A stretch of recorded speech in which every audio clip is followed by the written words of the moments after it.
from Newcastle.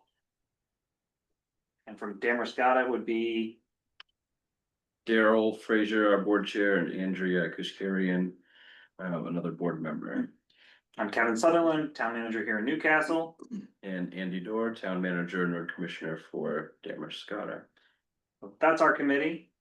Would you guys like to introduce yourselves? Say hello. I'm Roger Wilcox from North Newcastle. I'm Brad Waltz from North Newcastle. Great, glad you guys are here. Listen in.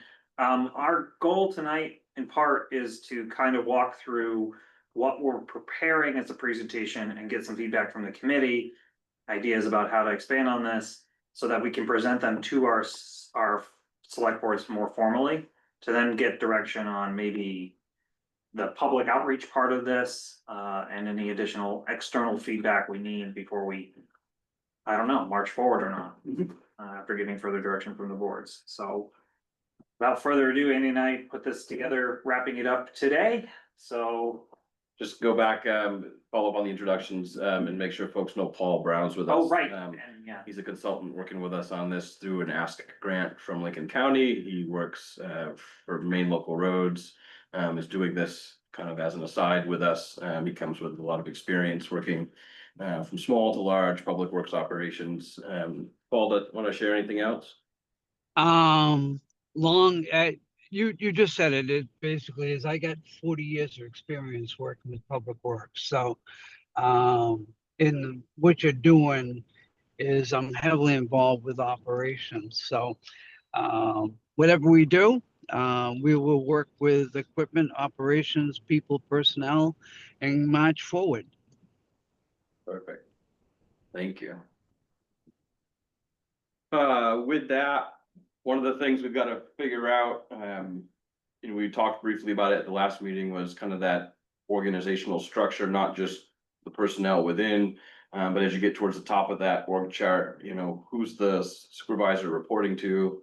What does this look like for the towns in terms of an agreement? There's a few different formats out there. You can have an interlocal agreement, a strongly, worded one, a well-worded one, for the benefit of both towns.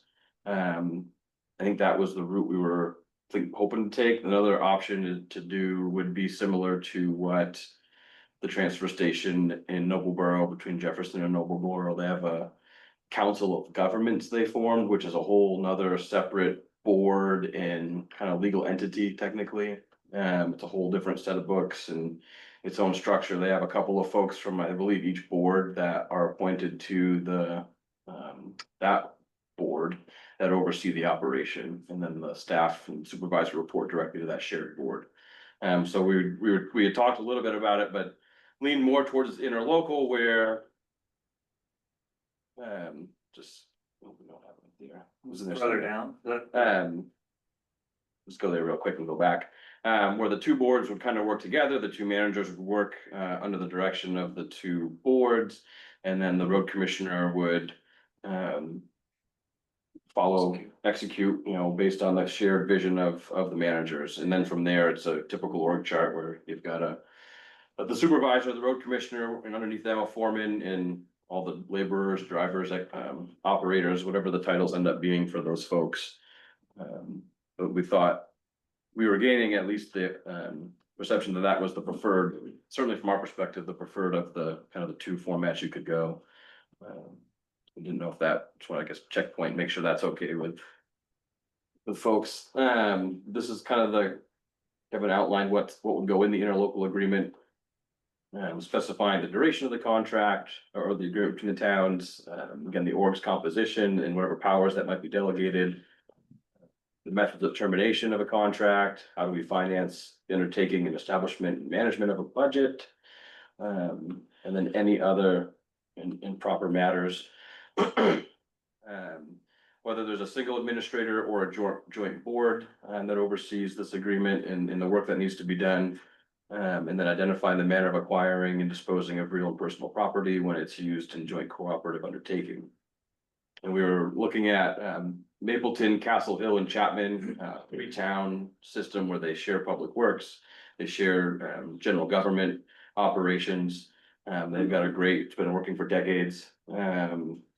third, 40, 50, I think 30, 40, 50 years, somewhere in there. Mhm. And that formula works for those three towns, not to say it's the one that works here, but it's a good place for us to start.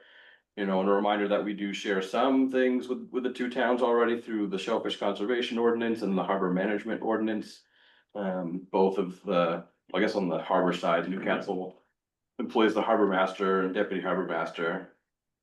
And then we work together on the maintenance down in the Damariscotta side where the floats are. And then Bar Harbor and Mount Desert, though it's not public works, they do have had an arrangement around police services that is currently under consideration to be modified slightly. Well, currently, it's just the police chief serves as the police chief for both departments. Right, But each department has its own staff and has its own agreements. Which sometimes when they're going through labor negotiations, both of those departments have union representation. One department will move up. And then the other department will be in frustration that that department moved up, so their next negotiations, it goes the other way. So it's just this race to the top without, you know, look, we're all being hired to do the same work. So as they switch to consider that model, they're gonna switch to something that's more like an interlocal agreement that has the entire department housed under one department, but a shared responsibility for covering the cost of the two towns. Yeah, I mean, that seems to be the sort of the crux is like covering the cost, because obviously we have more miles of road than Damariscotta does, and our budget is significantly higher currently, so. Great segue into the next slide. Getting the, So there you go. this is Great. pulled from Matt, that wasn't scripted, by the way. no. Good time. From these three towns, they have, and it's written in, you know, legalese language, but this is what it breaks down to in terms of like a understanding of the spreadsheet. So they base their general government costs, and they have one town manager for all three towns. They have all finance staff for all three towns. All of those, elements of it are broken out by population and state valuation, determine their cost share. And their highway department, however, is based on an average of their winter and summer miles, determine their highway cost share. So those are just examples that then we have to might want to consider, and I know that I put some of that stuff in here, I think it's on the next slide. Yeah, so I just did population for Damariscotta and Newcastle. You can see that in the average of just the miles, it's 1/3, 2/3. I'm gonna have a tough time selling that to the residents of Newcastle. So I don't know if it's a shared blend of both that and something above. And maybe the town of Newcastle has some of the responsibility for the staffing side of it. Work plan direction is done by the boards, by the managers who present something to you, working with the road commissioner. Brings that to the joint board meeting, where you guys set the work plan as two select boards working together. And then that's administered through the road commissioner, the work plan is. But all of the staffing and the payroll and all of those things might fall to Newcastle in order to argue for something that's closer to a 50-50. Not, it doesn't have to be 50. I like the 70-30. I'm good with I'm that. sure you do. I just wanna verify though, I think the ratios probably come out the same, but for winter maintenance, we've got, both towns have more than those. I'm guessing those are just the state aid. I just have them backwards. Winter rate is written on the wrong side. Okay. Oh, sorry, that's an easy fix. Which I can do right now. You know, there is also the fact that you already have some infrastructure, and we have fairly little. Oh, no. That is winter maintenance. Shed. Yeah, That is winter maintenance. Yeah, it looks like that might be, winter maintenance might just I be said little. state aid. not that. We have 22 Being miles. local, Summer maintenance looks about right, but we have an additional 6.35 in the winter that are state aid. stand by, thanks you for bringing that And I up. bet you've got the 18.29 is state. Oh, aid. I do, you're right, it's 21. So the winter would add 15 plus the 635 for us and the 18.24 for you. So local is 1558. All right, let me fix that. Some of this is the preparation of a presentation for our respective boards, and so we need some feedback as we go through this. We'll check on that number. Thoughts on, we haven't really talked a ton about it, but I mean, you guys have thoughts on what you were thinking? I mean, this is one example of how those towns have made it work. Thoughts on your perspectives and where the boards and towns would want to think about, how do we appropriate I share? cut out state highway out of that.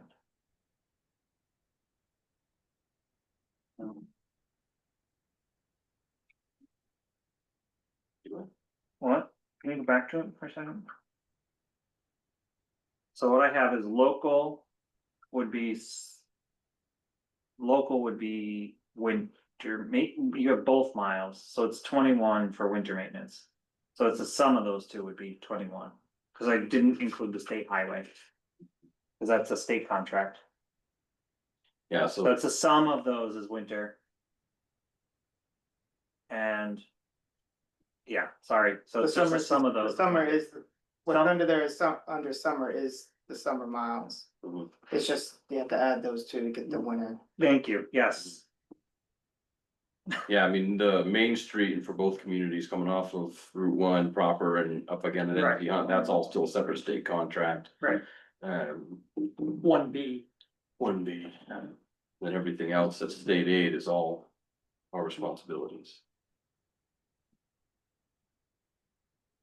2198. State aid is your responsibility. In the winter time, yeah, When- they'll do the summer maintenance, as much as they can keep up. How many lane miles does both towns have? Together, we're a little over 60 lane miles together, counting the state aid. Kevin's got it up here. The summer maintenance is accurate, where Damariscotta's got 15.5 miles of local roads that we maintain in the summer, and Newcastle's got just over 24 miles they maintain. The number above in winter maintenance, I believe, is the state aid road miles in our communities. We've got a little over 6, and you guys have a little over 18 miles of state aid road.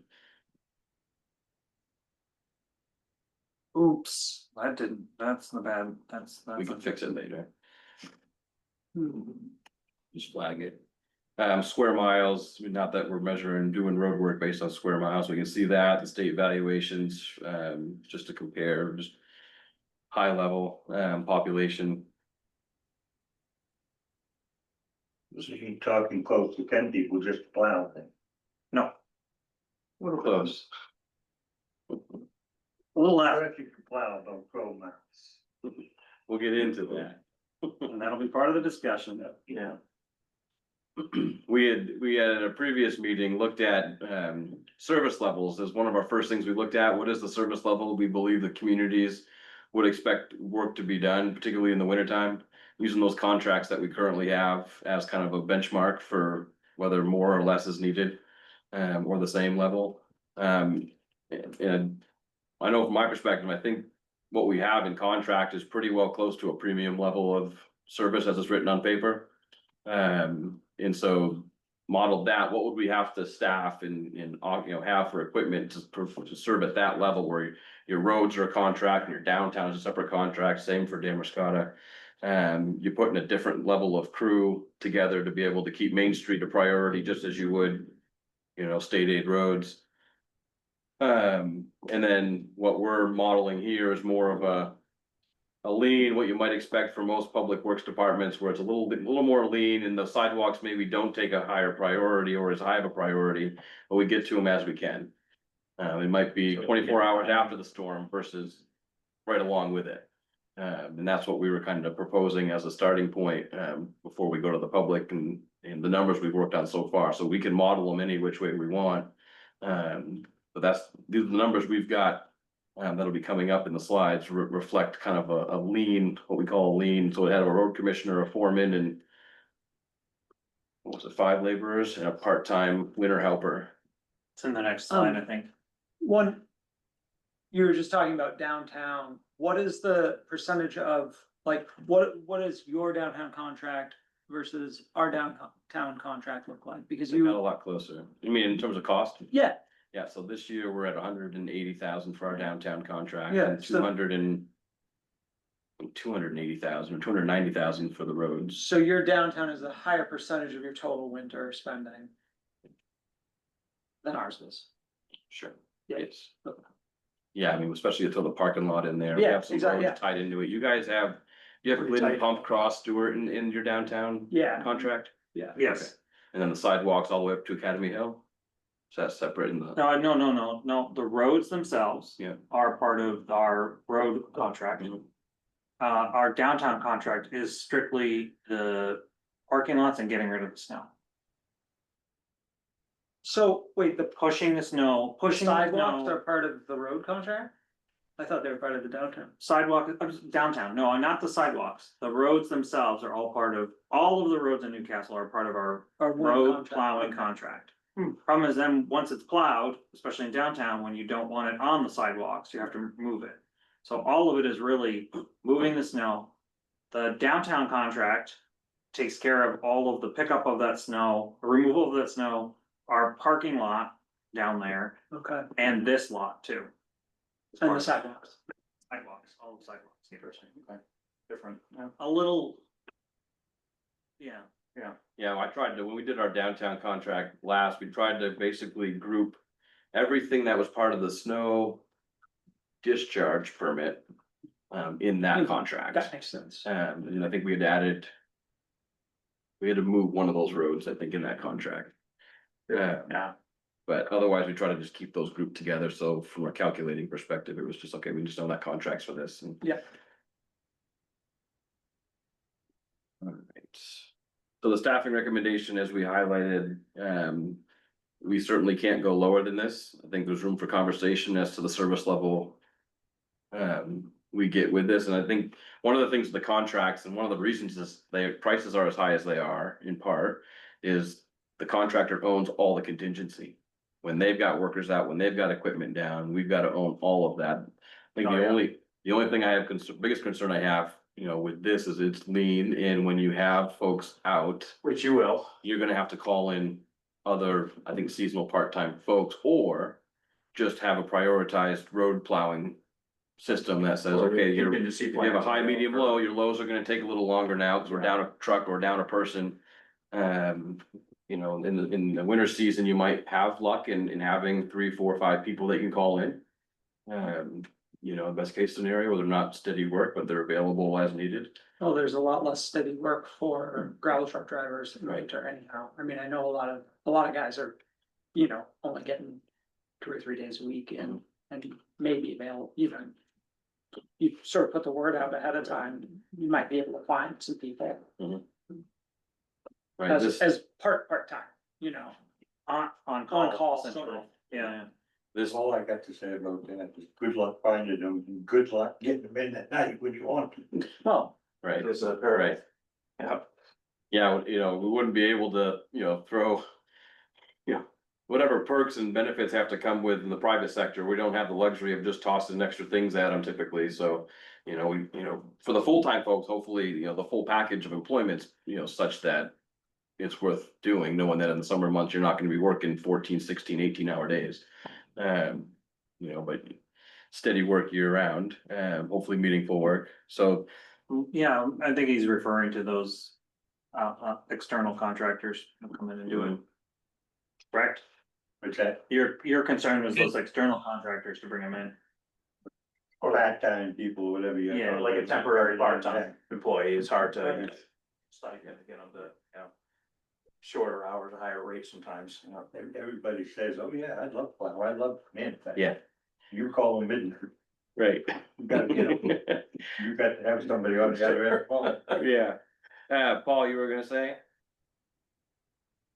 I was gonna say is, the thing to always keep in mind, there will be folks that will be glad to work for just seasonal work. That doesn't mean there's gonna be a ton of them, and it doesn't mean you're gonna need a lot of them.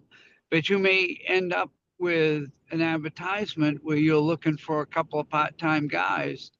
And you'll find that there will be people out there that do like snow and ice, understand the overtime concept, and it can be done. Or the other part of that is you can actually contract with a contractor for a couple of pieces. And you can stipulate in your contract that after 2 inches of snow, we'll call you and we'll use you for a minimum of 4 hours. I mean, you dress it up so that you make it attractive enough for somebody, to work part-time for you. They do it all over New England, that way. And it depends on how you write the contract. If you don't use them, they won't come.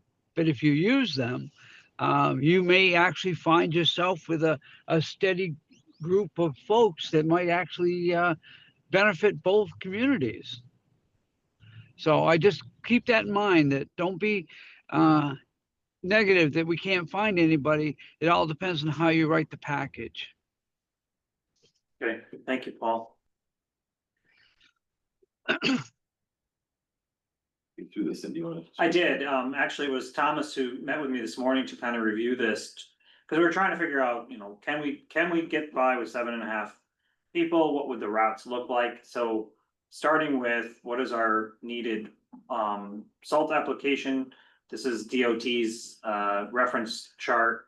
It shows that, you know, that temperature range of 2025, you're putting down 200 to 300 for your lane miles.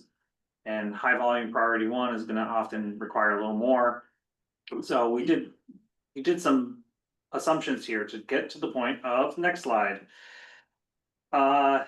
Understanding if we were to divvy up our roads under 6 trucks, you're gonna need several in the 2-ton trucks that can handle 250 pounds in order to get 16 lane miles. And a couple of larger 7,500 or 7, To get 5 tons of. yeah, single axle or maybe even 10 wheelers, I'm not sure, to get 5 tons in there. So next one. So this came up to 6 plow routes, 3 with 15-mile routes, so 30 lane miles. It's a lot of miles driving, but that's a single axle dump. 3 on the 6-mile route. And then a foreman available for material loading and or road commissioner for absentees and emergency needs. And then beyond that would be those contracts. Or even, you know, the next level in between there would be the contracts before the foreman or the road commissioner has to jump into a truck to do a route. But Thomas even went, and it went further. The next slide shows the roads that would be addressed as part of this. So these are addressed with those larger trucks. We get a lot of complaints in our own community about, you know, a 10-wheeler going down North Newcastle Road. And it does only because of ease and convenience of the fact that the truck's already there, truck's fully loaded, can address that road because it's so far off almost out of town. So our approach was more, let's deal with those roads with the larger truck, and then on the next slide shows some of the smaller roads in the 2 towns on 6-mile routes. And this also then makes those trucks available on priority level to take care of downtown after they're done with their routes. That's what we could do with identifying 7.5 FTEs.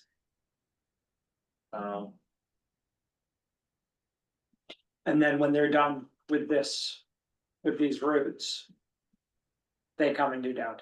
Yes, I will say not abnormal for a lot of public works departments, town departments. sure.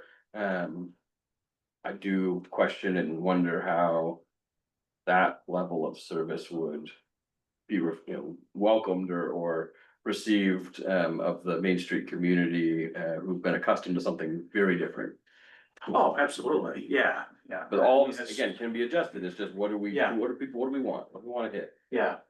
That the last meeting, but the one before, we talked about, you know, the timing, it's a big part of it, you know, does it need to be completely clear at 1 o'clock in the morning? Right. When nobody's out, or does it, yeah, cause that's been the crux of having 2 separate. 2 separate contracts, right, 2 crews working at the same time, so we have overlap, you know, and that's all about timing, so. Main Street downtown's getting done and cleaned the same time the streets are, you know, the main roads are, but does that need to happen? A lot of it's gonna be the timing of the storm and stuff, so I can see it, you know, overnight. Nobody's gonna notice, but a daytime event, where it's gonna be, you know, even though most of the places are shut down, not a lot of people are working, they're still gonna see it. You're like, well, you know, why isn't town getting done? And it's,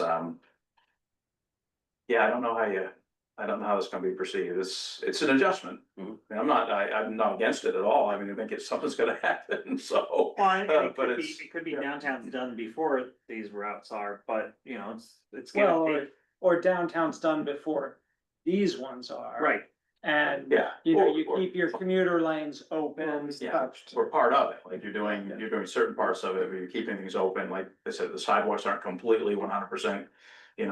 Clean, but the streets are workable, it's that times that balance, yeah.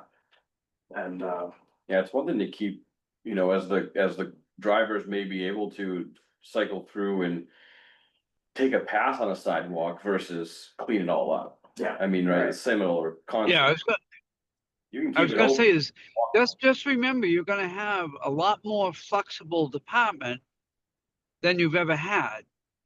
Um, those guys that are working on the road side of it, they will be coming and going, and it will be behove the superintendent, especially during the day storm, to be, I mean, the thought process on a day storm is different than a night storm.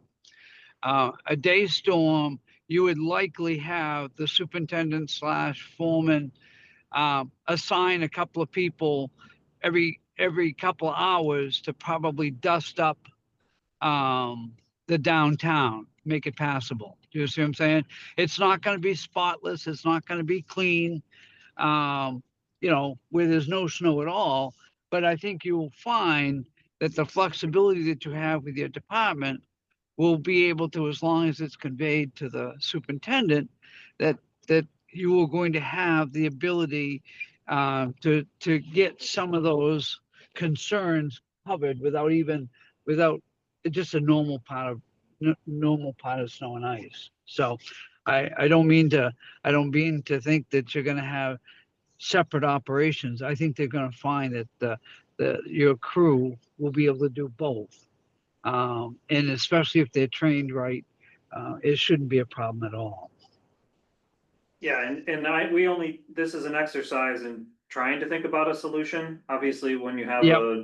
a seasoned road commissioner or supervisor in the role, they can help massage this. Yes. Or advocate for additional equipment and crew, but this is what I think we're able to do with the 7.5 FTEs. Although Andy and I don't necessarily want to get in trucks either, so. No, don't. Not if you can help it. Paul, you at one point had mentioned kind of a target of 10 road miles per plow route. What in Correct. your experience does it look like if we're aiming for maybe as many as 15 or 15 and a half? I think on your more rural, a lot of it will depend on where you have that if now I'm going to put that as a capital I, if you are looking at a secondary depot slash ability to load trucks, you could shorten those, but because you've got a couple of 10-wheelers in your proposed fleet, doing 15 miles in a rural part of the world is perfectly acceptable. That will make probably about a 3-hour plow route under normal circumstances, which is not awful. It won't be great, but sometimes when you're in rural parts of the country, having 2 to 3 inches of snow on the road is not awful. And not unacceptable either. You can drive your truck through it, you can drive cars through it. What you can't do is drive through 6 inches of snow without some issues.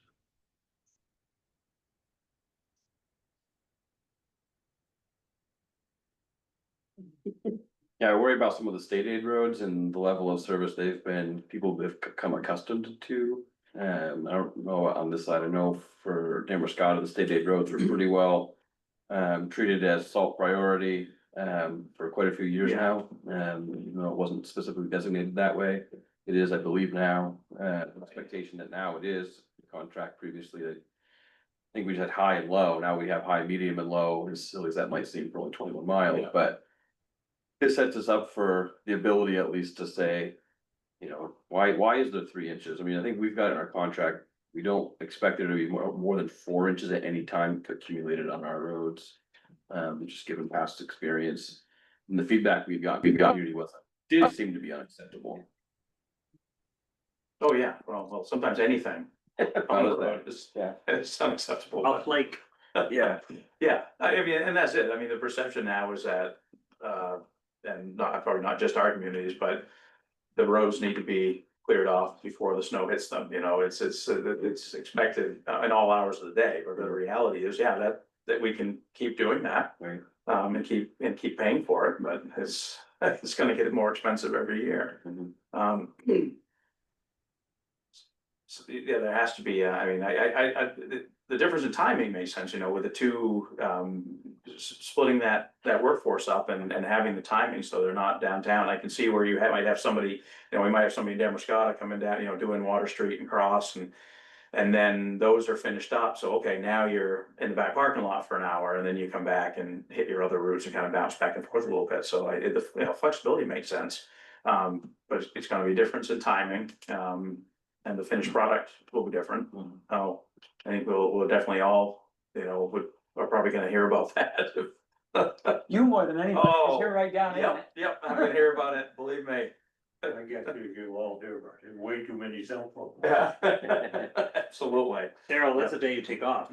Yes, So work that day. I don't come in on snow days. Damn.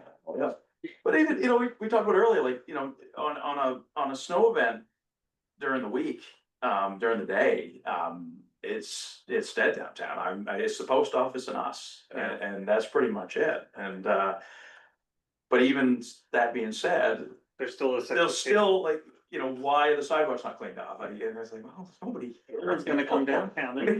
Rennie's, you know, and usually the store owners that are down, like, I know Rennie's will send out a shoveler, and I mean, I shovel the sidewalk off sometimes, so it's not the end of the world. But it's gonna be hard to get over that, I think we have to at some point, but it's gonna be hard to get over that, you know, the perception of how it used to be, you know, and making a change, it's tough for everybody. You just have to think about how it used to be. We can go used to be, that's right, yeah, we can go way back to that. Yeah, it's, you know, as everything's safe, but that service, and he says that service comes with a cost. I think I think you do have a top-notch concierge service down there, and especially in the downtown. Right. You know, the road miles are kinda, it doesn't, you know, they are what they are, but it's that downtown stuff that, we may have to adjust, say, okay, this is what we're gonna get. Especially with costs, so. Yeah, for the sake Yeah, of the, that's a very good point. The cost factor alone to have these contracts jump 10, 15, 20% every year, to have that premium service, some people will find a relief that you're doing it yourself. And your crews will get better at what they do. You know what I'm saying? Once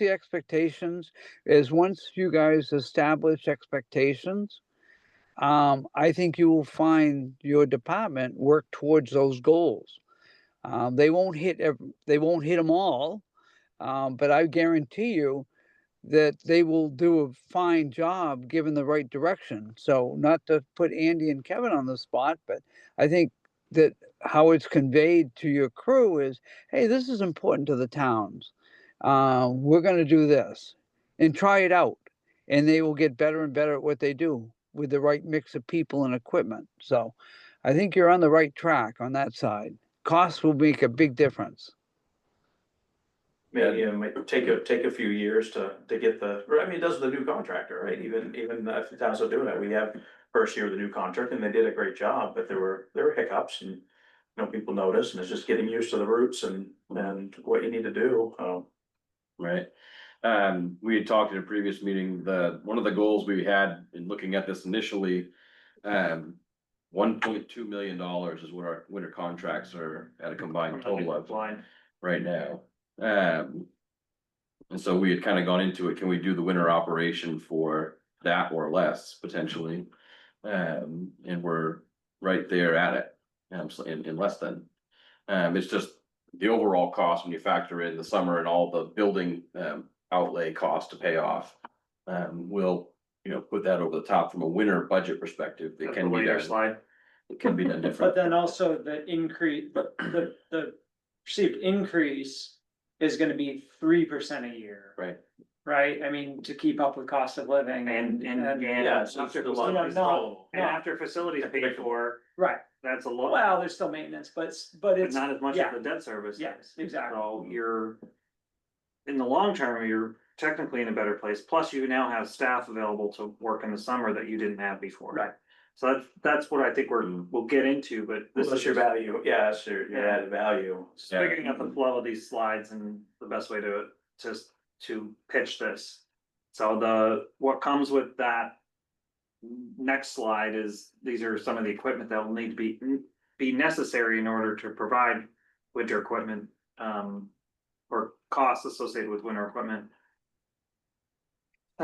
Questions about, do you have loaders in the summertime or do you just rent them in the winter? There's lots of those nuances that need to be figured out. I mean, Right now, our budget formula shows renting. Yeah. For 5 months. Some of them.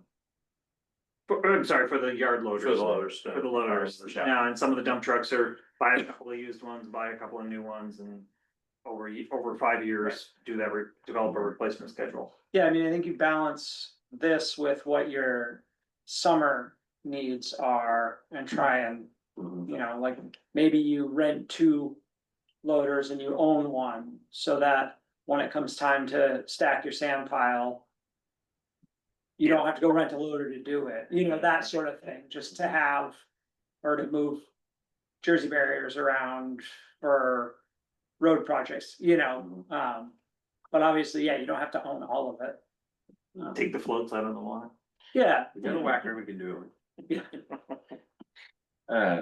Yeah, I mean, this doesn't include the possibility of an excavator for any period of time, and whether it's owned or rented for the summer maintenance, whether it's 1 or 2, depending on whether you got enough to put 2 crews out or 1 crew out. So, we're just focused on kind of. in On this the winter. And this slide, just the winter. This is just one. That's why, I mean, the whole initial exercise was, can we do winter in-house? At or below the cost we currently have for contracts. Yep. And other benefits of this is that, your winter crews are able to do other things when there isn't a snowstorm. So you're getting that benefit too. So the next slide. This is, understanding we are at or about what it would cost to do this on the winter side. So then the next question is, all right, well, we gotta build a facility if we're gonna have crew, because we don't really have great sites. The That's your shed's next- not gonna cut it. No.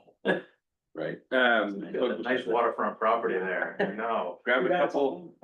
Grabbed a couple aerials of Newcastle salts sand storage site, and then for Damariscotta, the facility off of Heater Road. Calculated what we have currently for square footage of infrastructure, total area covered, 16,000 square feet. The site area in Damariscotta that's open, it's in the clearing there is just an acre. And for Newcastle, you got just shy of an acre on the old it's an old landfill, right? Yeah, we can't actually build a building on there. And the property Damariscotta has, with the wetland restrictions and the property line, challenges, we can't really expand there without acquiring. What little land there is that's dry, and even then.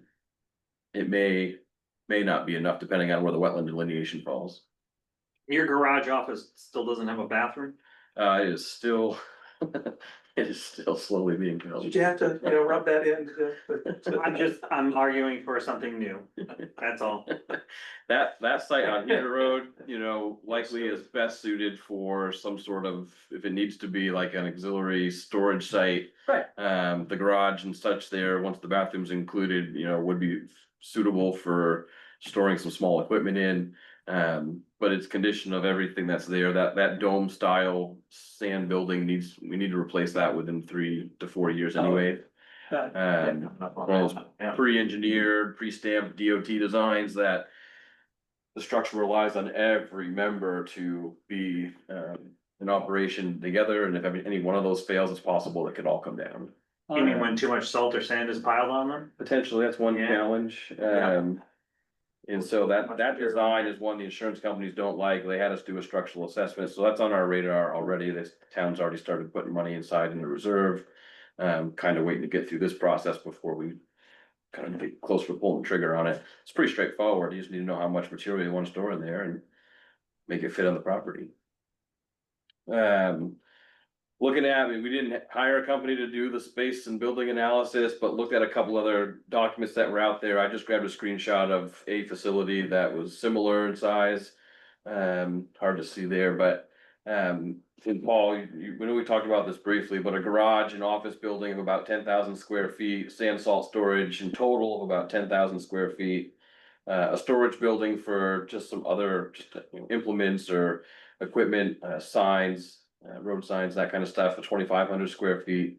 Material storage, that'd be for stockpiles of gravel, if we wanna have that on site, if we need to have.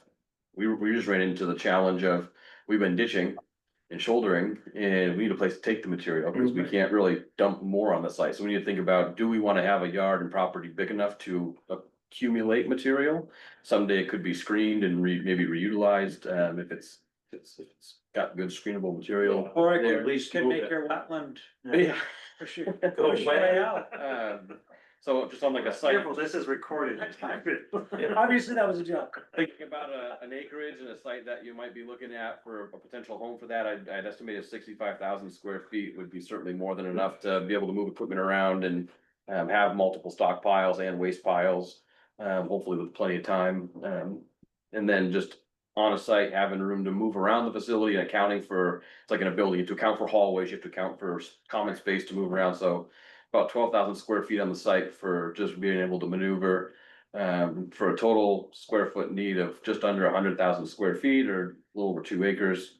We would recommend probably in that 3 to 5 acres, just so you'd have room. One thing that I didn't consider in this, and we had talked briefly about this with the committee, was whether or not you wanted to find a site in the future that may potentially accommodate a future transfer station. So that 3 to 5 maybe becomes a little bit more than that. Yeah, and that doesn't include the conversation about transfer station. Yeah, kind of forgot about that.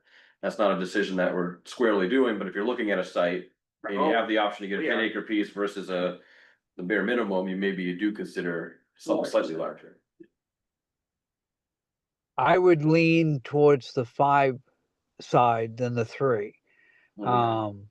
Having a too narrow or too small a facility just cramps your style for stockpiling culverts, equipment, extra materials, all that sort of stuff. So now that's just a personal opinion. I think the 5 acre would be, or lean towards that 5-ish lot would probably be more effective. Okay, Remember That's a an place easy- to push snow, that's an easy change. Yep. right? In fact, I can do it on this side. We got a slide on kind of financing the joint undertaking. This isn't getting into the weeds on the different strategies of the actual like bonding, but just an overall high picture. The FY 26 budget in public works related items currently at 1.8 million. Operating budgets 1.4 million of that. Estimated debt service would be 722,000. For a total public work expenditure at 2.1 million, or an increase of 323,000 from where we're at today. You see the winter operation, when you divide out, I think we were looking at the facility cost divided by 5 or 6 months. Yeah, And we factored in the cost for winter operations. You back it out and look at the total annual cost. And you got those costs year round for the rest of the staff time, for the rest of the year. You end up with 323,000 more as a joint effort than where we're at today individually. And at the last meeting, we talked about there are perhaps a few things that we don't get to on an annual basis that we should be in terms of drainage improvements and ditching and road surface improvements. Brush removal. We do capital stuff, but we sometimes lose sight of the routine maintenance, and so trying to figure out. Using just ditching alone, we would figure out how many miles of ditches the two towns collectively had, and you said you want to be on, say, a 5-year cycle of cleaning those out. You can figure out how many miles a year you've got to contract out to have done at $3.50 a foot.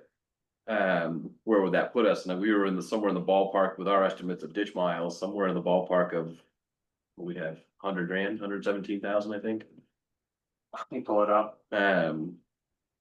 High level estimate on number of ditch miles. I don't know that either of us have that exact number. Right, because it's not the state aid, Right. it's just It's not now. just the town, but also all of them don't need it. Right. Some have curbs and drainage Right. and have fields it just falls off into. You may cut. Apparently that number there, that's stretching it out for an annual.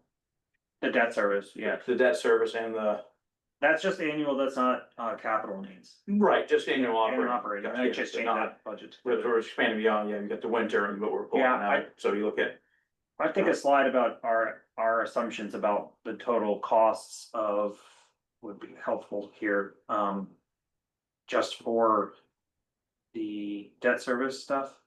What's incorporated in debt service? It's again, that equipment we talked about, possibly some other things like the excavator. Or you had a mini excavator here, we need to clean that up, but, what was the? Oh, man, sorry. Put on too many slides. I think we had about. Facility construction costs. Yeah, I mean, I forget if I was factoring a 15 or say a 20-year bond payment for the facility. There's some big estimates on the cost of a facility. yeah, Has some pretty interesting numbers from. I think Falmouth, I just downloaded it today to the drive. They just did one of the towns in the state just did a pretty recent space analysis. And had some estimates on per square foot costs, which were quite a bit less than. I was thinking, but. It depends on what kind of a structure you use too. Right. I think we had about $3.1 million for a bunch of those items. Which might be low, I don't know. There's a lot to it, right? I mean, the Well, I site, know. where you developing the site, is that build ready? Is that something that you have to put utilities in for? Put a road in for or not? So I mean, quickly that number can change up very fast. It could be right on the edge of the side of Route 1 and have everything it needs and you don't have to go very far. And put it's some low work cost, orders but, in there, and we're, I think that's, yeah, how about Rennie's warehouse? yeah. We're just taking that site, right? I mean, whatever Sorry, way, say however you wanna proceed, I mean, if the two towns get to a point where they're feeling like, okay, maybe there's something here, we probably do need to. Spend some time on an actual site or two and have an engineer kind of come in and do a preliminary for us and give us a better sense of. Those development costs. Yeah, so I think it might be just a gut check with the boards about, this. This might be a very tight budget for us conservatively. That number is probably pretty low compared to what I think might happen, especially if our facility costs are greater than the 3 million that we've allocated. So, Yeah. that's that's our presentation. Yeah. That's our concern, so we're sweating it over here, going, what do you wanna do?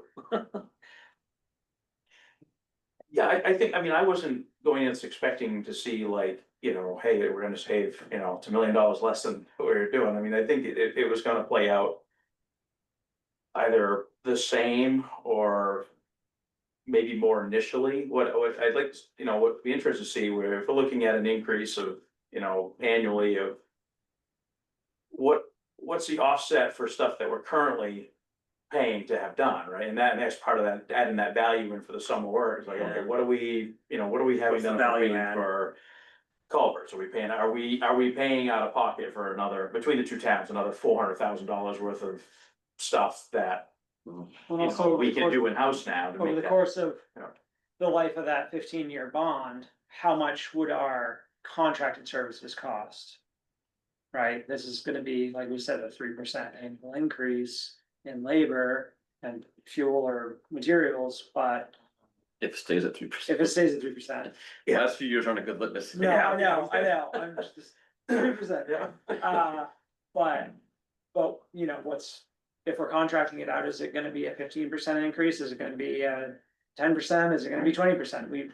You know, there's this year and next year, you know, the first few years, it might be a slight increase in overall costs. But if you take a longer view of it, once some things are paid off, maybe we actually really start seeing the savings 5 or 10 years out. And that's so hard to predict, but Yeah, it's worth, that's really what you it's should see, yeah. looking Yeah. at that, you know, and not just thinking about the Immediate immediate cost savings. increase. Well, yeah, cause right now, you know, as presented, right, you're gonna, you know, we're gonna look at our respective towns and say, you know. Either, even if it broke even, so it's gonna cost you the same. But you're gonna receive lesser product, or it's gonna cost you more. Right. And it's gonna be received as a lesser product, so either way, it's not gonna sell, It's not gonna you know, sell. without Yeah. more depth to it, without Yeah. saying like, okay, this is what your value added, or how does it look over 5 or 6, 10 years or whatever, cause that's really what it comes down to, right, you're gonna, you know, go to taxpayer and say, hey, we're not gonna save you any money.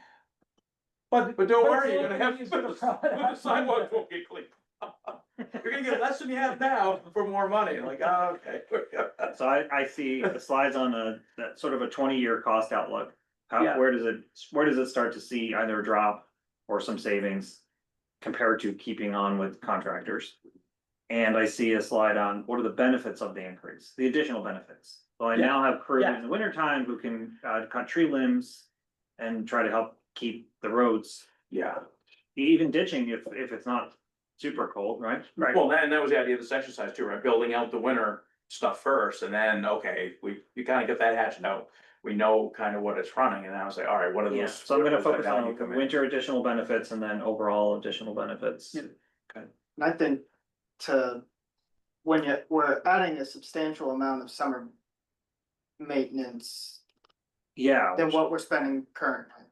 And I think the place where that, at least in my eyes, we're in Newcastle, I see that as a net gain towards your capital, what you're putting in for your capital roads. If you're able to put a few quote unquote Band-Aids on some things and not have to hit some of these, do major work on capital, you can push out a few of the capital projects to make that increase a little bit more Yeah. manageable in the short term. And then Yeah. as you start seeing the savings, you can start picking away at those things. Yeah, that's a good point, Don, because, you know, we're investing heavily in capital right now to catch up with things, you know, how does that equate to that increase? Like if we're putting X amount of dollars into culvert work and this, but we're actually doing it. You know, we're looking at possibly a reduction in capital outlay, so that would have to, you know, how do you predict that? But, Yeah. but that's, that's where we need to, you know, we need to find that value in there, yeah. Yeah, I think, I know for Damariscotta, we don't have a true and great inventory of all of our pipes. Right. Some of them we may not find, most of them we will at this point. There. But we still got metal in the ground, or Yeah. left of metal culverts. Leicester Road in particular has got like pretty much all metal. Yeah, you no, know. there's stuff that's. But as your town, as you upgraded the plastic pipes, where you can get them in, keep them in there. The claim to those is you're supposed to be able to get, you know, what would otherwise have been like 3 replacement cycles. Right. Hopefully on from more than metal. So you can keep them there longer, so you're not, you know, but you think about your roads, you know, how often you get to rebuild them. You guys have gone through a pretty heavy effort of rebuilding some roads. You know, hopefully that's gonna get you 30, 40 years before you have to do that again. Pipes gonna have to be replaced. We'll give you some strategies so that they never get to that point again. Perfect. Yeah. You know, so I think there's a lot, I know in Damariscotta that we just, with 2 people, we haven't been able to keep up with everything we should be in the summer for summer maintenance. Right. We'll throw in the winter time again, like you could cut limbs, great time to be cutting Yeah. limbs if it's not too cold out there. Or too windy, you know, we're way behind on that. Yeah, and that's a place where So it's an we're. added benefit you're seeing. How do you quantify it if you haven't been budgeting to do it? Right, yeah, You can say, here's what it should be, but here's what it would be if we contracted it. So hopefully the benefit there is that people will see that there'll be less complaints about overcrowding in the road and visibility at intersections and, you know, hitting things with the, you know, dump trucks or mail trucks or whatever going down our roadways, especially in the winter when the snow's heavy. I mean, we had- Also, if the road has access to the sun, which it hasn't, you might less likely to have icing, or ice issues. And this really is seeing those results, like, you know, like the ditching we're doing now, I mean, that's, you can see it, it's up there and. So that we haven't been able to do before, or haven't, you know, we put off for a few years and never see it now, but how's that factor in? Just keep in Wow. mind, just, Long ways. Andy and Kevin or whatever in the group, keep in mind, there's about a 30% markup between doing it yourself and contracting it out. That's kind of, I contracted out 80% of my snow and ice, and it was when I did the analysis of what it cost me versus what it cost the contractor, it was about 30%. In some places even more. So if you wanted to look dollar for dollar somewhere, doing it yourself is about 70 cents on the dollar versus a contractor. Good nugget. Thank you, Paul. We stopping here? No, I wanna ask this group, and this is just for the working group, I'm not gonna take this to either of the select boards yet. Cause I wanna get a gut check from the boards about, are we heading in the right direction? Do we wanna start promoting this in any way, or what further information would the full boards like? We took a walk on a parcel that the town acquired in tax foreclosure, had worked out an agreement with the former owner, she's been paying rent, she's really behind on it. So trying to come up with another solution, so I met with her to talk about, it should be open to the town purchasing the land and selling her part of it, so that she can continue to own the part of the property, it's about 25 acres. So if you jump into the next, so just zooming in, kind of look at the layout, you think, land could be questionable, so actually Thomas, Rufus and I took a walk out there about 2 weeks ago. Thomas did some work in trying to identify, so we walked out there, you can see sort of a black marker. Oh, this off Lynch Road? Off of Lynch Road, yeah. And gaining access to the back of it, there is a little, now dry stream, but in wet weather might be wet. There is a, causeway. Yeah. Broken up It's causeway. causeway, it would need a proper drainage and whatnot, but. By definition. It's like doable. it's doable. So You you get get a to the skid next across slide, it. you just, it's about 12 acres back there, that's usable. And then you add a little road into it. That's another half an acre. And it's actually pretty flat and dry. Yeah. Yeah, that's very flat, except, you know, obviously except for the low point there where there's a causeway. Well, the materials there just needs to be reshuffled and probably more added, but, the other part of it is pretty well flat. And had been harvested, what do you guys think, about 20 years ago? Yeah. 20+ years ago, So there's a couple of large pines that are, on the edges. yeah, so it's a manageable site. If you go back, it's off of Route 1, so if you go back to the, Andy, if you go back a couple slides. Almost. Down there off of Route 1, I mean, it's literally off of Lynch Road, Yeah, right on the. yeah, just past Stevens Memorial. It was identified as a possibility. Right, it's something the town already. Yeah. Not central. Well, No, but- Central is Yeah.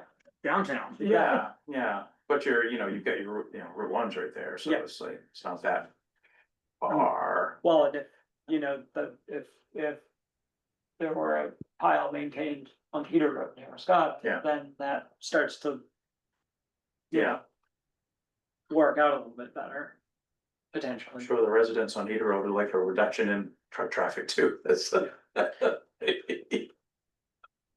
But they don't complain about it not being plowed though. No, they don't. but it's, yeah, it's maintenance heavy though, right? Yeah.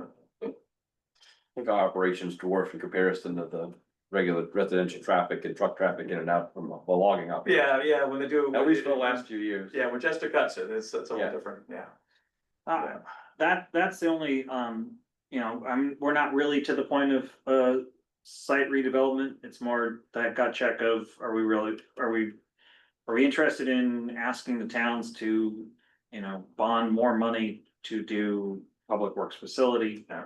And then it's finally finding and designing on a site. This is just a site we had walked recently and I wanted to share it with the working group. It's a potential area. Potential. Yeah. I don't, With you know, Ron. but we do need to start having that discussion, where are the feasible locations?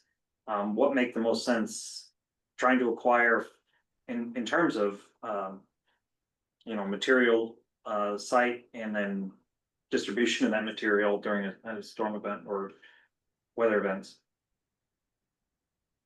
That's all I got.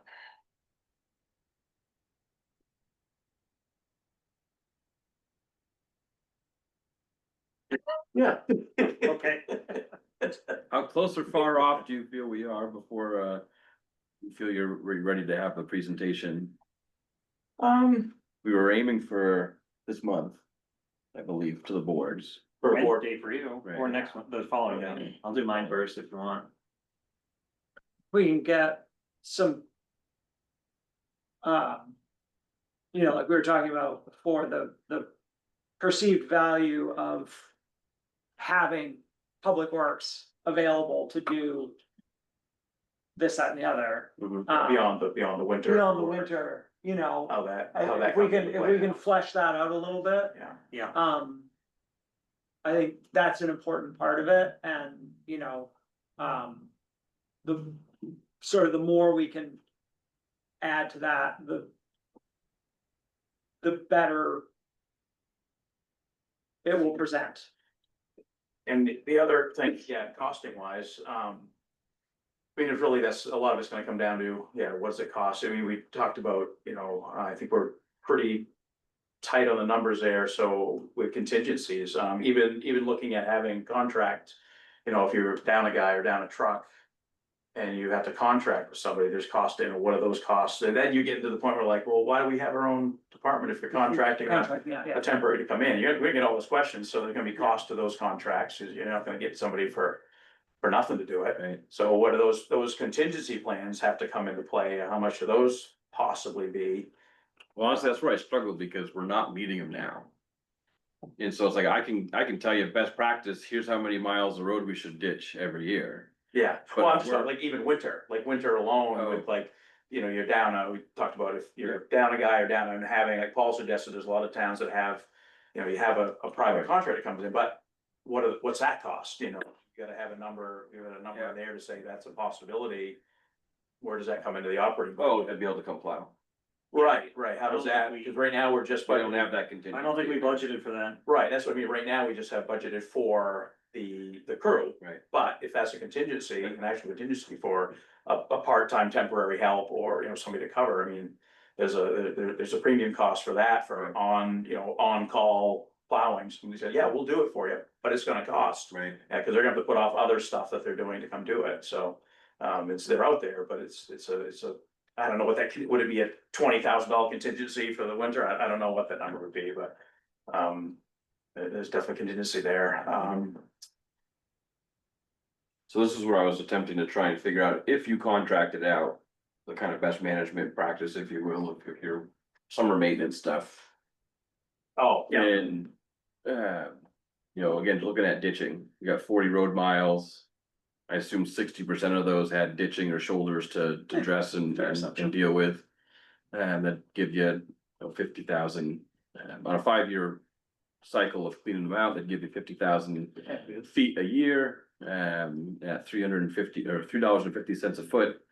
You know, in theory, you'd be spending $177,000 a year getting the ditching done. Now, maybe the price comes in a little bit better if you've got that much going on.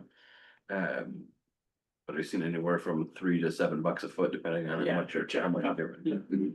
And so that if we did that on a regular cycle, I know in Damariscotta we don't. Ooh, yeah, It's just been the last couple of years that we've been renting the machine for a month or so. And trying to make as much use of it as we can. Yeah, basically Some getting done shoulder what we can, as long as the weather holds out, and they can get it done, so.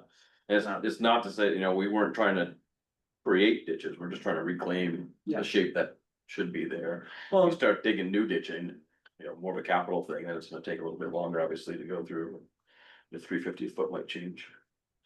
some of the, if all you're talking about doing is ditch rehab and culvert replacement, a loader backhoe can do that work, and that can also load sand all winter long, so, Yeah. if you're gonna Combination. own one piece of equipment, you own that, and then you rent a couple of loaders. Yeah.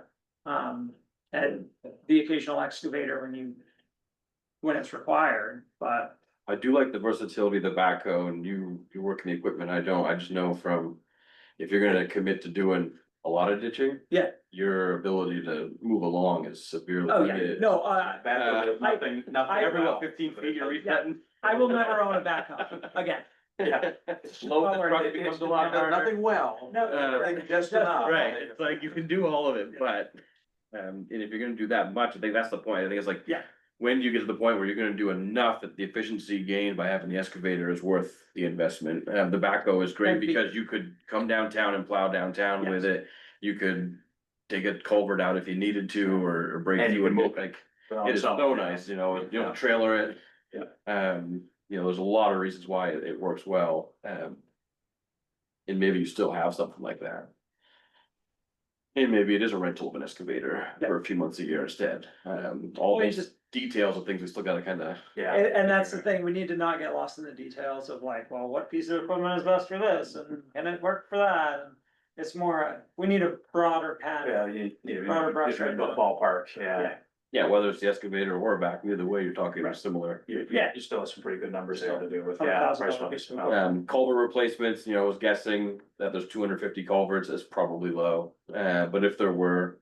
And you aim to do 350 feet a year and the contracted price is 250 a foot. You're pushing 90 grand a year in culvert work. The only cost we'd have on our end, is the time and the equipment's already there, would be the pipe itself and any material you need, so. Estimated savings there of 60 grand, doing it in-house. I don't think, putting in 350 feet at 40, assuming it's 40. 35 feet, for every setup, it's 10 culverts. Yeah. That's certainly achievable, probably on the low side, frankly. Well, not if you're ditching all day, the rest of the day. Well, yeah. So that is important to know, like, that assumption assumes 101 days of ditching a year. Is that doable? I mean. Probably only a not. third. It's a third of a Only- year. well, It's only because the wild card to this whole thing is, if you go back to what Andy was saying, is we need to ditch so many miles a year. Almost work your way backwards to how many lineal feet you gotta do, put a cost to it. Say that would be our summer wish list, let's call it that. Then you could go, if you wanted to, Kevin, how many days can you get into it? And you'll find that even though you start in May, between rain, holidays, sick time, tourists, things just sort of get away from you. You're more probably realistic putting 75 days to that. And can we do that? That type of thing. So I'll be more than happy to work with you guys on doing a little bit of that stuff, because that will be important, because you'll want to put your wish list together of how many lineal feet of ditching you need to get done every year, and then sort of plug and play. So we were assuming 500 feet a day and almost 10 miles per year. Again, big assumptions here without verifying it. And the 500 feet a day is kind of a crapshoot between how far is your haul site, how many trucks do you have running, how efficient is your operator. Yeah. all of that. How big and is your ditch? How big's the ditch, you know, you're just cutting down, most of them are undersized anyways, and it's not gonna take you as long, or are they truly 3, 4 feet deep? So I don't know if 500 seems like a mess, that's the benchmark we use for getting to the 100 days. That's not an awful estimate. There are some days they're gonna do 700 and there's some days they're gonna do 200. We don't have any ledge around, so that shouldn't be a. Just the Getting a hammer on that excavator too, or is that? nature of the beast. But as far as, I think you're on the right, certainly from the summer standpoint, you're on the right track. Put your target out there, and then we can work it backwards, and just go with the understanding that some days you'll do 200 and some you'll do 700. Some you'll do 1,000 feet on those that have already been established, but you'll probably have to struggle a little bit when I think somebody said something about heavy addition. Well, heavy addition does cost time. But again, I like you setting your lofty goals. If you want to replace 20 culverts a year, there's a cost to that too, and we can go through that if you want to. So that exercise is pretty easy to do. Yeah, but having that before we present anything, to me makes sense. Understanding, the Yeah. big picture of what we would assume would be a contracted cost to do what we say we want to do versus what we can do in-house with the staff. Right. We need to flush this out a little more. Yeah. It was our next step, it's just, time. Oh, yeah. Absolutely. No, it's fine. All the tourists and the weather and, Yeah. all the reasons why we couldn't get our work Couldn't get it done. done. Yeah, I think And those 4-day work weeks. Yeah.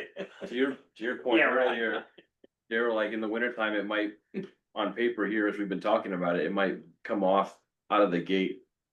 You'd be perceived as a lesser of a service in the wintertime. I think that balance out over the full year is that you're gonna get a lot more That's what, during the winter from those folks, but even on the summer maintenance side, you're gonna gain a lot more ground than we've been gaining, and there Yeah. won't be a capital project for everything anymore. right, yeah, and that's what I think the step one of the exercise, right, is getting that winter stuff in. Now we know, okay, is it less, more, the same? Mhm. And now we know if we do have we've got a deficit there, where are the trade-offs Right. going into the sun work? And for us, is it capital outlay? Are we putting, we keep putting money into capital reserve, but we're not not actually getting the work done. Well, we're saving it, but it's not happening. So you're pulling, are we pulling 10-20,000 a year that we would be investing in capital, and is that going into operations? Right. Into the operating budget, and they're actually getting done, so. A lot of ifs and projections, but. And I did start to run out, again, I think from today's conversation, Kevin and I can go back and look at some of those cost assumptions we have, and I've started to build out what that model looks like. When is the break even, in what year? And there's still a lot of you're buying what equipment and how much, and what's the finance? What's on the that? finance The building, rate? is the building 15 years or 20 years outlay, or 30-year outlay? Well, what's the life expectancy of the building? How soon are you gonna have to replace it? Right. Right, yeah, I mean, the way they used to build them, hopefully we can get 100 years, Right. but. Well, And and they- still, and I couldn't remember that Can you Show the presentation again without it maintenance costs, running. breakdown costs, maintenance costs, where we're doing contracted maintenance. Jim, Which I would think would be probably better, but we still need. yeah, I was just, repairs the to break 20-year down. What's gonna outlook, happen? Do we do it in-house? and then I had Do we do additional a lot of things benefits. to do it? So, summer staff. Well, that was something Larry brought up. You're right, yeah. Who's gonna work on it? right, no, those are the concerns, do you have it, if you have equipment or leased equipment, you might have, a maintenance contract with them where stuff gets, they bring another piece of equipment and it goes, and then it might cost more to lease, there's, a lot of them requires, because. Well, yeah, we don't have a mechanic on. Right, so I mean, if you're not doing, which that's a whole nother ballgame if you're trying to, because you need somebody that's. You need a year-round staff to just do maintenance, and you wouldn't be sending them out like, hey, you're not busy, you're gonna work in the field too, it'd be just dedicated not gonna find a diesel mechanic that's gonna, They could do the sidewalks. that's Yeah, gonna be doing, exactly. yeah, cause he's gonna be fixing broken plows and putting that. When they fetch out. so, Right.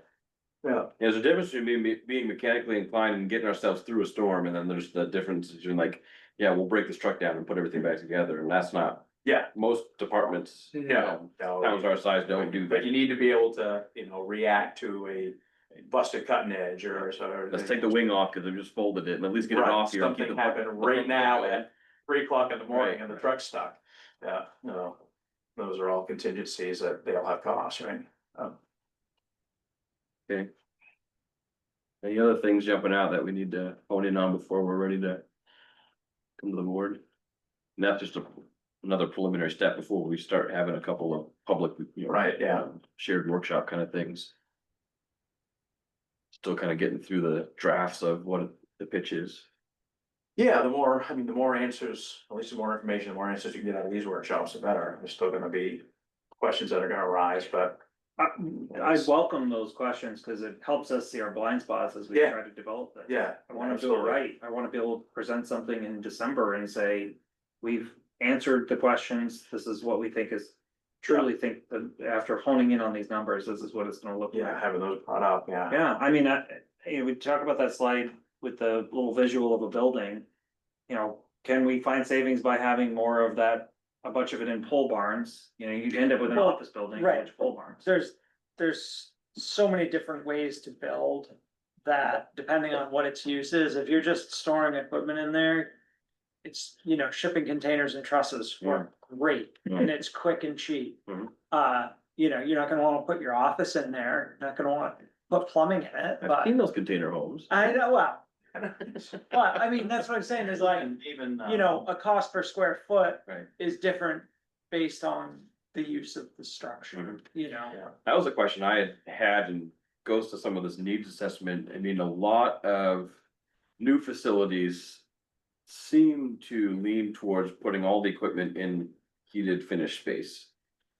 And Sounds nice. for me, I'm kind of thinking like you have enough space in your facility that's heated to bring a certain amount of equipment in to work on it. Yes.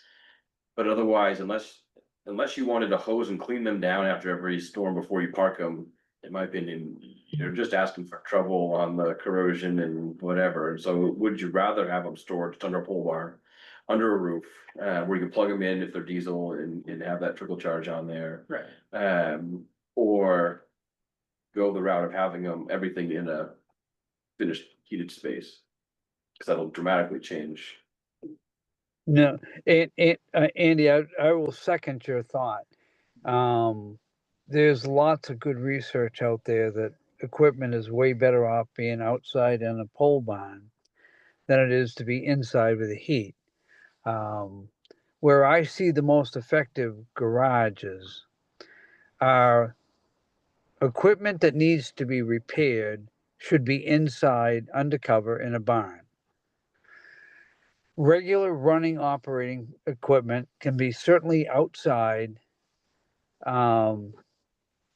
as you say, with a trickle charge on it, and that way you can use actually yet less space. But you'd probably need, with a facility that you're talking about, you'd probably need 6 bays, and that could be a couple of different ways, configurations. So, see what happens. But I mean, you'll have to play with that. But I agree with you. I think there's plenty of places, plenty of opportunities to hang equipment outside, undercover, in the normal cold than it is to put them in a heated barn. Because why pay, $250 a square foot for finished storage? It just doesn't make any sense to me. Yeah, you put your slab perhaps underneath your container structure with trusses, Right. put some power to it. Yeah. Good to go. And again, if you gotta work on something, you bring it into your. Yeah, you gotta have, Buildings, offices in it. right, you have to have a couple of garage bays to pull stuff in and thaw it out so you can work on it, but really like, one of the cheapest best used structures I've seen. It was built by a farmer friend of mine. He used the precast concrete panels for a manure pit as his walls. And he put trusses on top of that, and he can pull his combines in there. I mean, he probably stores. He's got, storage space for 2 combines and a chopper and, feed truck and and it probably cost him Couple $100,000. If that. 10,000. Oh, jeez. I mean, So they come with an engineered stamp. it does not, but what I'm saying is you can get, if you get a little bit creative with what your structures are, It doesn't have to be pretty. it needs to function. We can paint it. We can- And, the steel and fabric structures, they've got a 15-year lifespan, and then you have to replace the fabric. Right. But that's engineered and stamped, they go up quick. Yep. And price per square foot, you can't beat it for unheated space, I mean, they.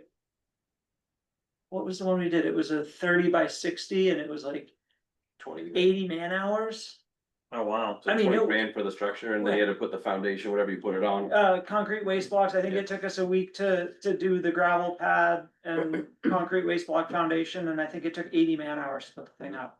I mean, 2 of us with rudimentary staging, Mhm. You get a little creative and you can save a lot of money. This is what I'm trying to get across. You don't have to, it doesn't have to be a Butler building, Right. for everything. So that would change a little bit. I think I initially started out at 7,500 square feet for the garage and office space. And had 5,000 square feet for storage building.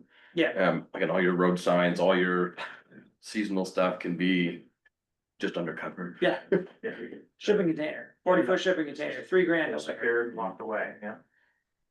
One of the dented ones. Not pretty, but You get the doors on the long side.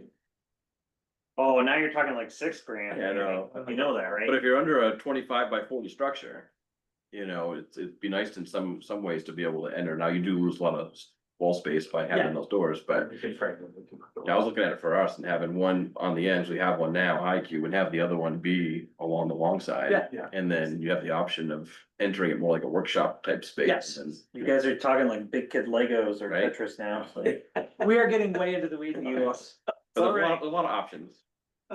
So that's what this committee's meant to do, is really try to touch into some of this, cause Andy and I don't have all the answers. Yeah, we're not expecting and looking and proposing that there's 500 Is square there- foot buildings being built for the.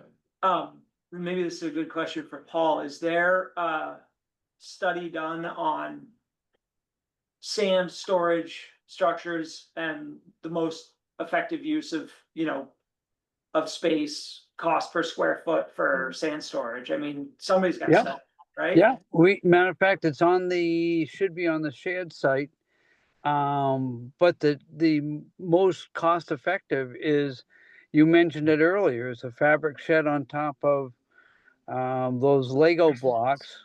Yeah, It's got a 3 or 4 inch asphalt impervious base. They put those 6 or 8 foot concrete, 2 or 3 layers of concrete block, and then they put the fabric shed on that. And for dollar, that's probably the most cost effective. and assuming no catastrophic damage, you get 15 years out of those. Well, to Andy's point, it is engineered, so you never Yeah. want to put one up that isn't, because your liability would be sky high. So you just Oh, make sure that whoever you get has a 15 or 20-year life span of the fabric, and you get the engineer's stamp of approval, and it's built with somebody watching it, of course. And as you said, you can have that sucker up in less than 2 weeks. Yeah, Yeah, we built one a rub manufactured system out on the island when I was out there, and they brought the foundation blocks as part of the kit, and so it wasn't a slabbed floor with knee walls. It was, but these foundation blocks were yeah, 12,000 pounds each. yeah. They were stood about 8 feet high, so that gave you your sidewalls. Yeah. And it pretty neat to see it go up. I mean, that I think was built only to hold like 1,000 cubic yards. So you could get a 75 by 100 foot fabric shed for probably, oh, I'm not gonna, don't hold me to it, but you probably got $200,000 or $300,000 total for an engineered building. And it's done. And it's done in a month. And the frame should. Yeah. presumably Well, and that's be the good. thing, It's is the the top you foundation have to and get. frame are good, and you just have to, and because it's a seasonal building and it needs to be up in the winter. Well, year 15, you just schedule a new skin to go on Skin, it. yep. It's empty. You know? I mean, this is. The question is, does it function as a good greenhouse too? No. Yeah, fill that thing with sheep and it warms right I up. was thinking some pumpkins. Oh, pumpkins, pumpkins. Pumpkins. You don't want it too warm though, you start to rot. No, it doesn't, it UV wise, it Yeah, doesn't. yeah. Reflects a lot of that back, but. Yeah. Alright, so Do you have Amy and I enough have for us to homework. work on? I do. I have our homework. You sure? You want support? No, Oh, no, thank you. Yeah, I mean, if you look at. I'm if just you trying look to at think about this the and layout and the presentation. Yeah, and no, I what's, know. yeah, I Figure out what your office space needs to be, and that's a different. Quality of structure versus, and maybe, yeah, maybe, 3 heated garage bays, so you can get. You can have. Room to work on some of your larger equipment, but then, sand and salt building, that's a tent. Storage building, that's a couple of shipping containers Mhm. and some trusses. You know, and then material storage, that's just Open big space. flat, open space. Some waste blocks to separate maybe. Yeah, exactly, yeah. You make some bins so you can, separate your reclaim from your, crushed stone or whatever. I mean, your site, whether or not you want stuff on a pad or on any asphalt. We have to, obviously part of that. I mean, some stuff would benefit from being on either and some could just be on. Some you don't want on asphalt, if you start talking excavators. Right. Even with track pads, they still are pretty hard on it, but no, that's, in terms of. If we're gonna try and tweak numbers to get a more realistic sense of what it's gonna cost, that might have just saved us a couple $100,000 just in not building Yeah, the we gotta- Taj Mahal. We've got a big placehold for capital costs for the facility and I think we'll play with that a little bit more. Yeah, It's about 3.1 million is what you set aside for capital. yeah, you might be able to trim that significantly just by, Finding some examples of what's out there. figure out what is needed for office space, cause obviously, yeah, you gotta have, Probably about 2,000 square feet. Yeah. That's my guess, so, or it's on 2,100. couple of offices, break room, bathrooms, that kind of Yeah, stuff. you got it. Room or something in Yeah. the bathroom. I need a space for if the crews come in and wait for the weather to change or Yeah. wait for something and. And yeah, if that's attached to the garage, then you have that one area, that one building that you have to have utility or heat and plumbing in. And then everything else, you just need electric outlets to be able to have some lights and, plug block heaters into. I also worry about being able to wash the underside of a truck, Yep. truck clean. Yeah, You have a wash bag. I don't know if the water Yeah. tanks are into that or not. One of the ones I just looked at had a cost for the wash bay and I was like, maybe we don't need it. Yeah. probably So not a lot. the crews will be under the well, truck, bringing off the salt. a hot water pressure washer and a slab and a roof. I mean, you don't No, necessarily. I'm no, not talking- it's big, it's bigger than that. And not to burst your bubble on that one, but no. There's way more DEP regulations on that stuff, Oh, yeah, of so, course there are. For wash bags, yeah, it's gonna be crazy. You gotta have these filter systems in there to Yeah. make sure the petroleum stuff's not and it's going out. gotta be collected and then pumped out. And that's a necessity? Yeah. Yeah. As soon as you put Must-have? a wash bay in, you have to do it. That's a must have, yeah. Well, it's a You must got- have shot wash, take care of your trucks. Yeah. Like, otherwise, Yeah, it gotta is have- just that 3-year lease, you go with that 5-year lease or 3-year lease, and Yeah. you don't wash them, Yeah, it'd be fun. just send them back. Well, except when you need to crawl under them. Yes. Right, you gotta fix something, like change the oil. Yeah, So, I mean, you put a lift, well, again, you can't really wash them off. You can dump them in a big biscuit, right? Just back him down the boat line. No, that has to be thought out completely, because there's efficient ways of doing it. But I will be the Grinch on this one. You got to be careful about that because even if you lease equipment and you don't take care of it with a minimal amount of maintenance, you're not going to get the value back, which they promised you. Because when they lease a piece of equipment to you, heavy equipment, they give you a cost what they think it's worth at A, and then they'll want B assumes that you take care of it. Yeah. So just an FYI. So cost out a wash bay, I mean, Right. if we're doing it, let's do it, Take it off, yeah. you know, maybe we save some money on some of the other buildings and that is. Yeah, I think that's the smart move is you figure out what you need for common space, offices, heated mechanical side, and then your wash bay, and those become essentials. And all the rest of it, I couldn't agree with you more.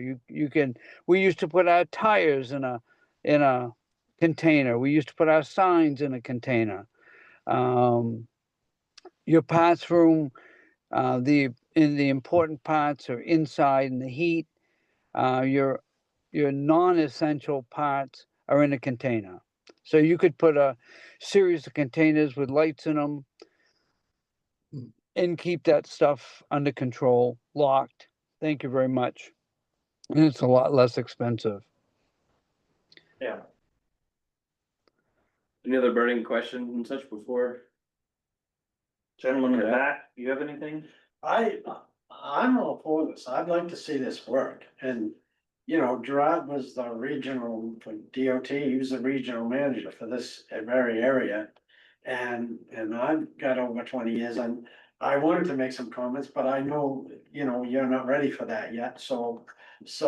Yeah, I'd like to give some input as we go further with this and share our experience with you and.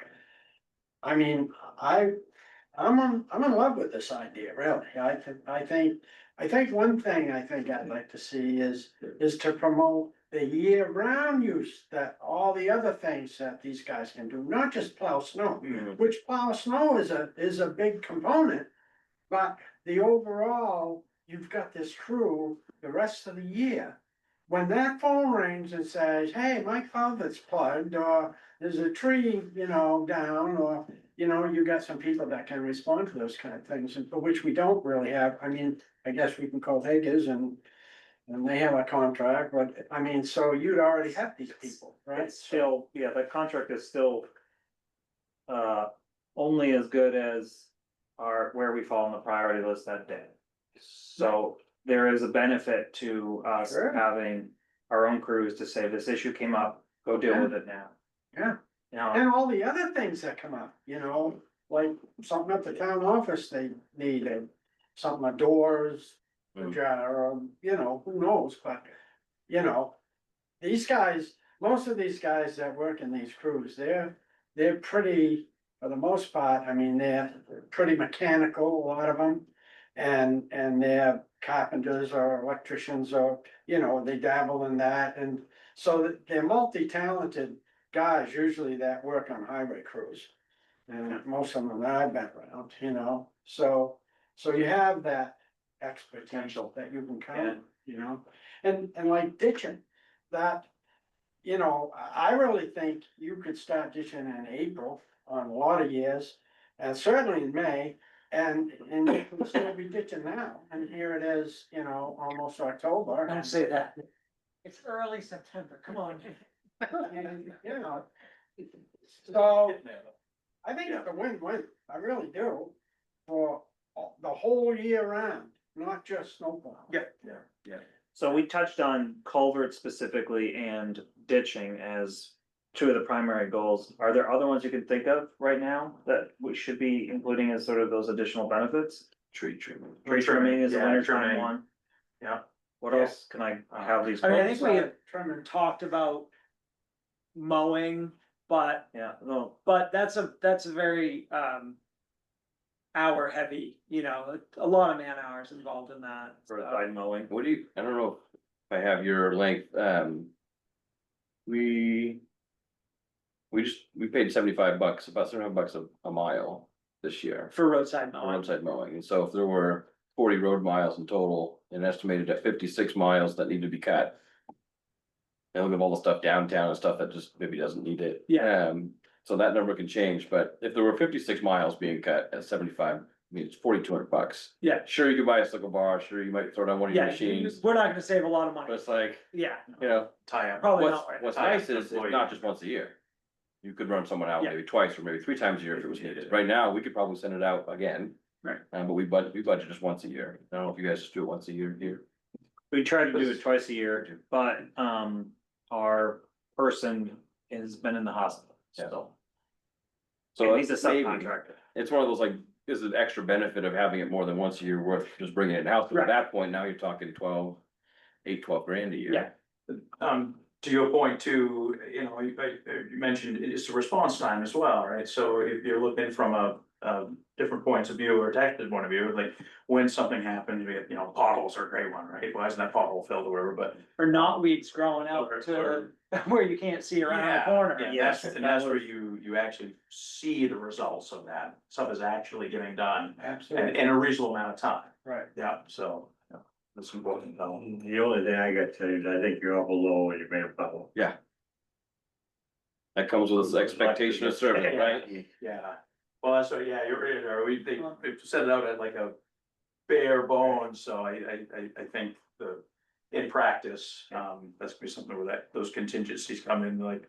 Mhm. All right, what's the cost of contracting out somebody to plow as opposed to like, all right, I need another person on staff. And it might be a mistake to hire a half person, we should probably Yeah. just get 8 Okay, instead of that. You take like Dixie, you gotta have 2 flaggers. You gotta have 3 trucks probably. Backhoe operator. well, flagging has gotten easier these days, cause you can rent these self-timed machines. hate those. I hate those. Yeah, but they redo. It'll all be AI. for you. And They're flagging, robots, so- I mean, either your crews are doing the flagging when they could be doing other things, or you're paying someone who might not show up to do the flagging. No, I understand the utility in them, they just. They suck as somebody is like The person sitting there waiting, it's like, all right, Sure. you go, yeah. Should have brought your lunch with you. See the other one. That was your lunch break. Well, that is my lunch break, I'm usually eating lunch while I'm driving, so, DOT has them in about every crew now. They Yeah. all have a set of those, yeah. because it does free up 2 people, Right. Yeah. you know? And potentially 3, depending on how long you're there, right? 'Cause you gotta be able to swap them out every so often, Yeah. so. Yeah, no, makes sense, but. You do enough of that, and next thing you know, you're thinking, do we just buy a set? Yeah. Right. We have some on rent right now for the ditch work we were doing. Last year, we picked roads that we could just close. Yeah. This year, we couldn't, Yeah. but I think What that are they were. again? It was $6,000 for 2 weeks for the pair, Okay, yeah. 3 weeks.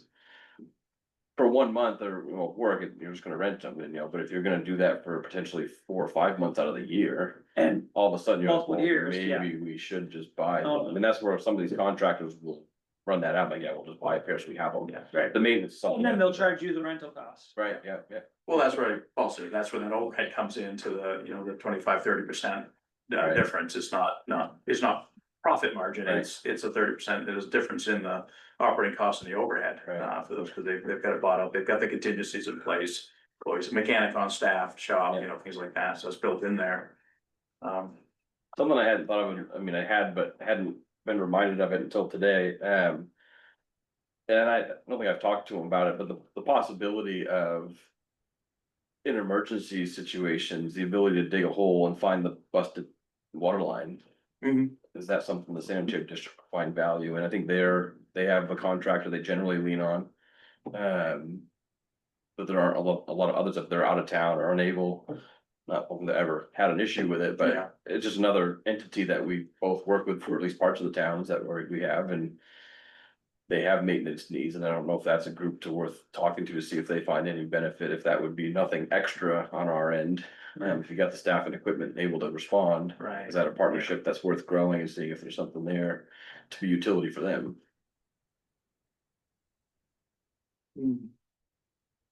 Thoughts like, yeah. I can see where they've got a jetter truck, I think, right now. They bought a couple years ago, or last year, and we could certainly make use of that for frozen culverts, or cleaning out culverts. But if they had a vac truck, that might even be another advantageous, for cleaning catch basins. Yeah. And those are running about $180 to $105 or $120, depending on who you're using per basin.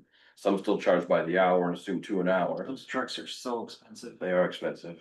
And, one off, you Their probably wouldn't do maintenance it, but now you got multiple utilities in there. Maybe there's, maybe not. A shared piece of equipment with the Maybe. department, with the, district, Maybe. maybe someday. Well, don't have to wait until the next presentation if you have ideas or thoughts to how I can help sell this Okay. to the community. I'm more than willing to hear from anybody at this point. Yeah, the benefits are there. It is a commitment. You're locking into a minimum amount of time presumably until the debt's paid off or having to buy out. That's part of the interlocal and figuring out, like, if either town at some point 10 years, it was like, it's just not working. What is that contingency to get out Yeah, of it that? needs to be a robust agreement, Yeah. right? That's what the other one fell apart with, because it was wages and let's see what happens. And, Mhm. No, it wasn't built up strong enough to it's work. very hard to Yeah. extract, once this is developed, that agreement Yeah. is lock solid, cause it's very hard to extract from that, It- it especially should when be, we spend yeah. this kind of money on capital Yeah. needs. As it should be. So that means, yeah, the more on the front of it, getting it correct and right this time, Yeah. if it plays out, yeah. Yeah, I wanna make sure that that's still the direction everybody wants to go before. Well, no, I mean, Yeah.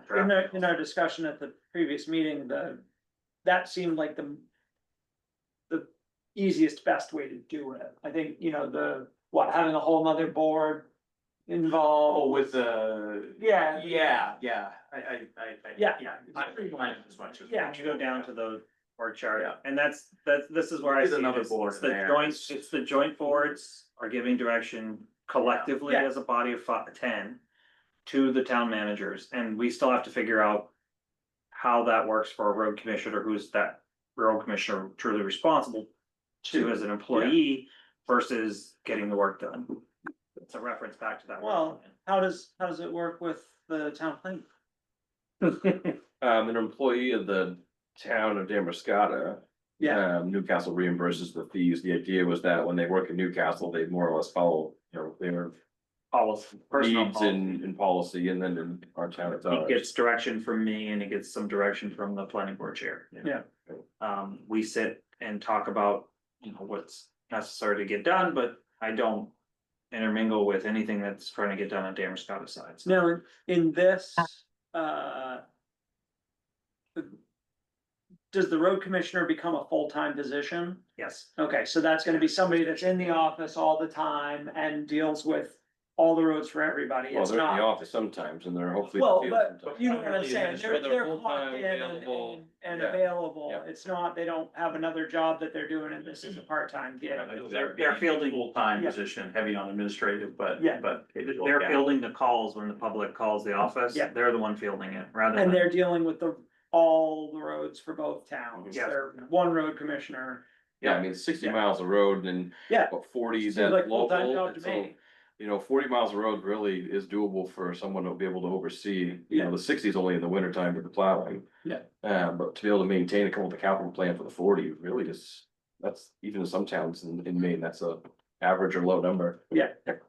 So for the two of us, combined, it's not that, shouldn't be that scary. And at least with the two of us in our positions are able to help whoever steps into that role get quickly. Yeah. Accustomed to it. And this seems to where this flow works. I mean, you don't want to put another entity in there. Now, all I want is to see that the boards are involved in developing the work plan. Yeah. Cause one town may have a little more work that gets done in the summer than the other town, and it shouldn't matter. And we have to be consistent with that. Right. Yeah. I just need to make sure that whatever I'll work on this agreement. I'll start working on this agreement once I get Yeah, more understanding, but it's really.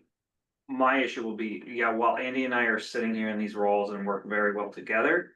And communicate a lot, what happens when you don't have two managers who do Yeah, communicate? it changes, Road commissioners doing this or not doing this and why? It all comes down to a strong work plan. yeah. And the financial end of it is gonna be, in terms of selling it Mhm. to our boards Right. Right. and then to our voters. Community, yeah. Like, we need to make sure that, Where the breakup's gonna go. well, yeah, how breaks out, that breaks out. What percentage of Yeah. everyone, yeah, that's gonna be a tough one, We're gonna get a lot of. Yeah. There's gonna be a lot of questions a about lot of that, like, questions. well, but they only have this many roads, but they got, It'll be like a CLC interlocal. yeah, right. Yeah. Oh, yeah, they're Yeah, having that headache tonight too. So. yeah, are they? Tonight's their first budget meeting. But it'll be similar, you look at, what do you base it on? You base it on, I mean, it's the same thing the CLC goes through, what do you base it on, valuation or Or population, or, road mileage, or, what's fair? And I don't have the answer to that, but it's gotta be something somewhere in the middle of that, so. Yeah. I mean, I like the 70-30 that you had on. Of course. Floor, I mean, Yeah. that's, Yeah, that, You by the way, that vote. slide's been updated. I'm outnumbered right now voting, but. yeah, let's but take it's, a vote on it right yeah. now. the reality is, and at some point, each town, not, it seems like. Is everybody getting the value for that, that investment, fairly? So. Great. Yeah. So we aiming to do something for the boards, our own boards over the next couple weeks? Yeah, my board on the 22nd. That's next Monday. If you're ready. I mean, obviously, there's some work to do in terms of the sales side of this. Yeah. It's the rest of this week. I've got. Oh, man. Every time I think I'm busy, I think about what he Yeah, does. I know, these guys are, yeah. I'm only doing like 60 hours. Don't. I'm not willing to put 60 hours in. I'm not anymore. I'm done. Good, you should. It's done. It's You not can't. sustainable. It isn't. Yeah. So I just have to For not years now. commit, I have to not commit to trying to get this done. Monday, but I will. Yeah. I mean, I don't think the boards are gonna hold anybody anything if it needs to, they need extensions, or it's like, we're not ready yet. For the folks that are in the back, what we're aiming for was being able to come to the towns and potentially have a vote on this direction as early as the end of the calendar year. And that's kind of a target date that we set for ourselves. Our winter contracts are aligned in time frame right now, and so we just finished year 1 of 3 years. And knowing it's gonna take some time with a yes vote to proceed with concepts and budgets and all of that. Technically, we have a year and a half before the end of those contracts, but there are also a 2-year extension. But I don't know if we want to wait 3.5 more years for that. Right. So we're trying to kind of work within those and we thought by coming to the end of this calendar year would give us an opportunity to probably need to get some money set aside in next fiscal year to be able to do some of that preliminary stuff, to get a better sense of the total outlay needed. Buildings, depending on what you're building, are gonna take you, what, 8 to 12 months to get Yeah. up and running.